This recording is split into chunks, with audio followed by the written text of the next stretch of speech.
Are you looking to manage multiple WhatsApp accounts on your phone? Perhaps you have a personal number and a business number, and you want to keep them separate. Welcome back, everyone. In this quick tutorial, I'll show you how to switch between multiple WhatsApp accounts. Be sure to watch until the end, and don't forget to like this video and subscribe for more tips and tutorials. There are many reasons to switch WhatsApp accounts, especially if you have different phone numbers for personal and business use. Keep in mind that the steps may vary slightly depending on your device and WhatsApp version. To switch accounts, start by opening WhatsApp on your mobile device. Then, tap the three dots in the top right corner of the screen. A pop-up menu will appear.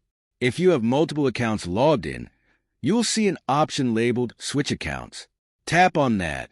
Once you tap Switch Accounts, WhatsApp will display a list of accounts you currently have logged in. Select the account you want to switch to, and if there's only one other account, WhatsApp will automatically switch to that one.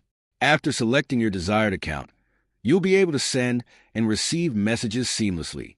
If you found this video helpful, please give it a thumbs up and subscribe to our channel for more tutorials and tips. Feel free to leave a comment below.